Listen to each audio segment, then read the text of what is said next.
Hai máis ou menos 800 xoguetes expostos e en fondos teremos ao redor de 2500 xoguetes.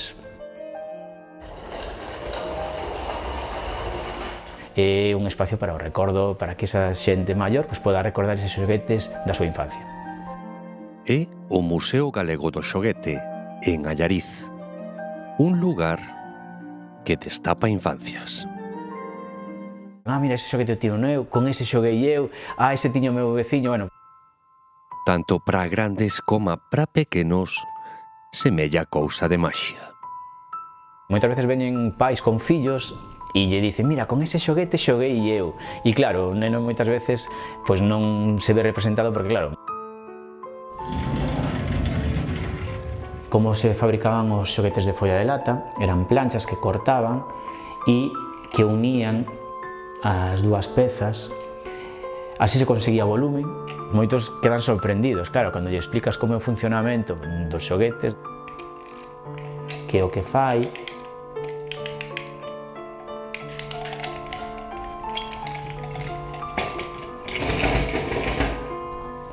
Claro, non entenden moitas veces eses xoguetes porque eles están máis acostumados, sobre todo os rapaces máis novos, a ter unha pantalla e darlle para que se mova, é dicir, e o momento da...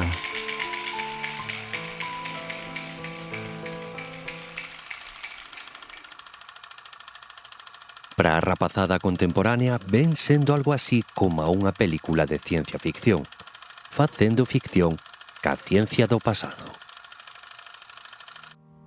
O xoguete máis antigo que temos agora mesmo nos fondos do museo é de finais do 19, de 1890, máis ou menos, que é unha linterna máxica, que é o primeiro proxector que se utilizou para proxectar o que eran dibuixos animados dibuixados en cristal. Funcionaba cunha veliña que iba dentro, o dibuixo iba ao revés e salía proxectado ou ben nunha sábana blanca ou nunha parede.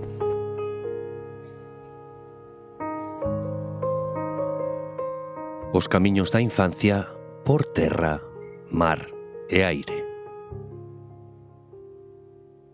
Unha imaxinación que vai máis aló do entretemento. Hai xoguetes que consiguen no neno que a súa capacidade intelectual poda ir máis alá, porque pode chegar a construir, a imaginarse cousas. Son todos aquí xoguetes de antes dos anos 90 do século XX. Eran xoguetes que iban enfocados ou ben aos nenos ou ben ás nenas.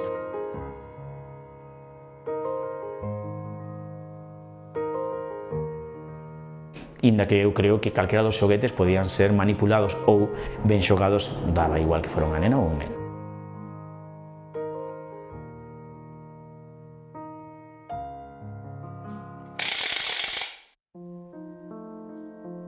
Non só se compraban os xoguetes. Un veciño construíu para a rapazada da familia estes camións agora aquí expostos. Todos os xoguetes deste museo son doados por institucións ou particulares. De feito, hai unha señora que chegou a pôr no seu testamento de que nos donaba un certo número de xoguetes porque non querían que eses xoguetes fosen vendidos ou regalados cando ela non estivese. Ou esquecidos. Tantas veces esquecido o tempo de xogar. Non pode ser tempo perdido.